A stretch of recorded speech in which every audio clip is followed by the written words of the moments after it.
वैरागमधील एक तरुण युवक अतिशय चांगल्या पोस्टवर गेल्यामुळं जो सत्कार करत आहे त्या कार्यक्रमाचे अध्यक्ष निरंजन मालक, सत्कार मूर्ती रोहन गरड, सभापती, नगरसेवक तसेच सगळे मित्र कर्मचारी.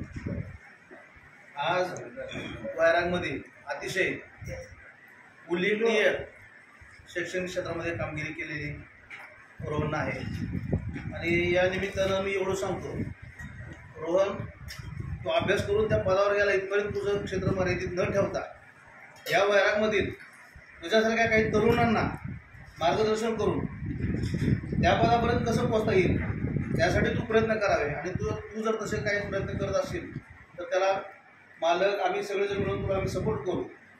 कारण वैरागमध्ये बरेचसे तरुण आपल्याला भरकटलेल्या अवस्थेत दिसत आहेत आणि अशा अवस्थेमध्ये तुझी त्या तरुणांना खूप गरज आहे. आपल्या वैरागमधील जे क्लासरूम ऑफिसर झालेत, पूर्वीचे जे आहेत, त्या सगळ्यांचं एक सहकार्य मिळून एक कुठंतरी बैठक घेऊन तरुणांना मार्गदर्शन करण्याचं काम करावं आणि तू ज्या पदावर आहे त्या ठिकाणी तू चांगलं काम करावं आणि वैरागचं नाव असंच पुढं उज्ज्वल करत राहावं. एवढं पुढं माझं जय हिंद.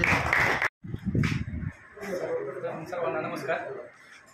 माझा परिचय आहे बरं ना, जरी डायरेक्ट नसेल तरी इनडायरेक्ट परिचय भरपूर जाणार आहे. मला अभ्यासाच्या बाबतीत बोला झालं तर अभ्यास करावा लागतो आणि माझ्या ज्या पण गोष्टीवर निवड झाली आता STM त्यातून नक्कीच आणि बाकीच्या गोष्टींचे पण रिझल्ट पेंडिंग आहेत. येणाऱ्या रिझल्टमध्ये तुम्ही नक्कीच आपल्या किंवा आपल्या आसपासच्या भागातल्या लोकांना काही ना काहीतरी छोट्या ना छोट्या गोष्टींना फायदा होईल याचा मनापासून प्रयत्न करेल. आणि वैरागनगर पंचायत आदरणीय सगळे पदाधिकारी आणि सगळे मान्यवर यांनी माझा सत्कार केला याच्याबद्दल मी मनापासून धन्यवाद. आजच्या कार्यक्रमाला उपस्थित असलेले सत्कार मूर्ती रोहन गरड, तसेच सर्व सन्माननीय सदस्य, नगराध्यक्ष, सर्व वैरागमधील सर्व कर्मचारी वर्ग. खरं तर आज रोहन गरडने आपल्या वैरागचं नाव एक चांगल्या पातळीवर नेलेलं आहे आणि असंच त्यानं आपल्या वैरागचं नाव भविष्यात राज्यात, देशात असंच त्याने आपलं वैरागचं नाव करावं हीच मी समजायच्या प्रार्थना करतो. आणि रोहनला मी एक सांगू इच्छितो की आपण ज्या परिस्थितीतनं गेलो त्या परिस्थितीतनं जी काय आपल्या वैरागची मुलं आहेत त्यांना मार्गदर्शन करावं. आणि कारण मार्गदर्शन फार महत्त्वाचं आहे. कारण आपण बघतोय पहिल्या काळात आपण बघायचं की आपल्याकडं कोण MPSC UPSC मध्ये जात नाही, सगळी बाहेरची मुलं येते.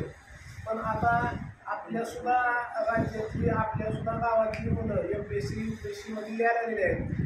कारण त्यांना योग्य मार्गदर्शन मिळालं त्याच्या आधारे आपण सुद्धा कुठं चांगल्या पदावर जाऊ शकतो. तर तूही चांगलं मार्गदर्शन करावं.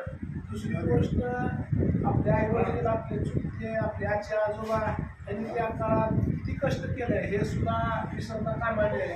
कारण मला आठवतं आहे, कारण धनुला बाबा म्हणलं की त्यांच्या आईवडिलांनी, त्यांच्या आजी आजोबांनी किती कष्ट केलं आहे आणि त्याच्यानंतर वडिलांनी, त्याच्यानंतर चुलतेने किती कष्टात उभा केलं आहे हे विसरता कामा नये. एवढंच त्याला मी या निमित्तानं सांगतो. 2 शब्द संबोधून जय हिंद.